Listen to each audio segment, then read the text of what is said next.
Welcome to our third segment of self-care. Today I'm going to talk about mindfulness and meditation, social connections, and hobbies and interests. So to start off, mindfulness and meditation. There are two ways that we can incorporate mindfulness into our lives. So the first is mindful skills.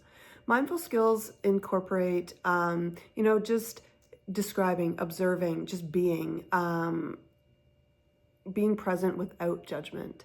And I think that today's society, we are so in our heads all the time, planning the next thing, doing the next thing, getting ready for the next thing, thinking about the last thing we did, analyzing what we did. I think that once you can incorporate mindfulness into your life, it does decrease stress and it enhances emotional resilience. And just to give an example, when I started incorporating it into my life, obviously I'm not perfect with it, but I am human.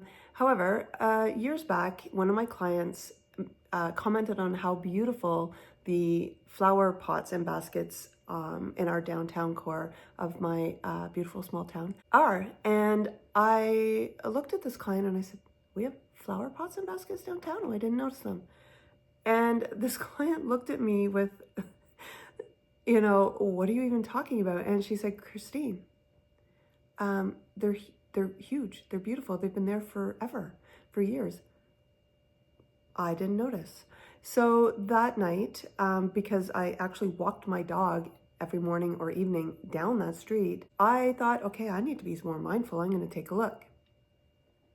As I was walking my dog down the street, I literally had to go around the pots and duck for the baskets because these were about 3 feet wide. And I never noticed them because I was always stuck in my head, thinking about what I had to do at home, what I had to do at the office, client stuff. And that moment, I decided I need to be more mindful. And when I'm doing things for myself, I need to be present. I'm not going to judge what I see. I'm not going to judge what I'm doing. I'm just going to use my senses and I'm going to be in the moment. Mindful practice includes things like meditation, yoga, muscle relaxation, focusing on our breathing, guided imagery. And that's something that I do with clients in session to teach how to manage panic attacks, how to fall asleep at night. That's going to a place in your mind that brings you peace and using your 5 senses to bring you there. For me, fire and water, my mecca, right? So if I visualize myself sitting by a lake or the ocean or a fire, but if I'm by the lake at a fire, that is awesome. And so I go to those places and I use my 5 senses to bring me there, and it brings me down. So try to incorporate more mindfulness, skills, and practice into your life. Even if you have a brain that's going all the time, my brain goes 100 miles an hour.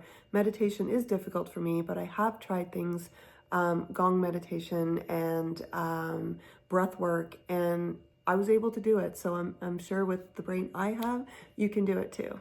Okay, so let's move on to social connections. Social connections are so important because we are inherently social creatures. Yes, even those of you who don't like people, who have social anxiety, we have a chemical in our brain that is part of, like endorphins, part of the makeup of what elevates our mood, makes us feel good, and that's called oxytocin. Oxytocin is released when we are having social connections.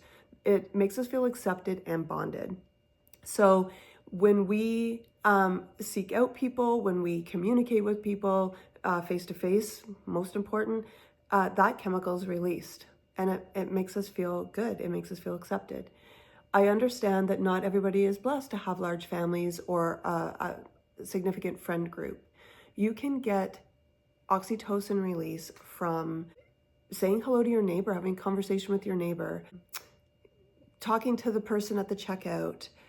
Anytime we are having a conversation or involved with somebody else, that doesn't mean just passing and not looking at somebody, oxytocin is released. Without oxytocin, it can be detrimental to our mental health. Think about the pandemic and social distancing and isolation and what that did to our mental health. Isolation, removing that social connection, is a form of punishment. Think of solitary confinement. So Seek out those supports. Join a group. You can incorporate what I'm going to talk about next with that group if you want. I know that not everyone enjoys doing that. However, going for a walk and saying hello to someone on the street and making eye contact can provide that for you. Okay, now let's move on to hobbies and interests. Engaging in hobbies and interests is a great way to relax, reduce stress, and kind of lose yourself in it.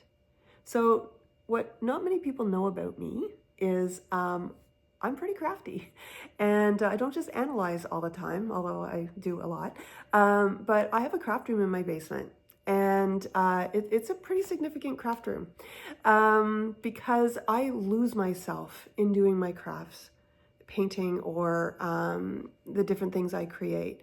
It is a form of therapy for me because I get into it and I feel good, and it releases endorphins as well. Cooking and baking, another thing that brings me joy. And I just kind of lose myself in thought, but not stressful thoughts, thoughts about what I'm doing, what I'm feeling, what I'm smelling, that kind of thing. It's mindful. Hobbies and interests, it can be whatever it means to you. It can be exercise. It can be playing sports. It can be watching sports. That's another huge one for me. It can be gardening, painting, anything, that playing instruments, something that brings you interest, that you can just be yourself in, that you can lose yourself in for that time being, and helps you relax. Okay, so 3 more. I have 1 more video coming up with the last segment on self-care. Try to incorporate these 3 as well as the ones I've already talked about, and I hope you enjoy them. I hope that all of these strategies are, that you're able to incorporate them into your world. All right, check back soon. I'm coming back, and take care.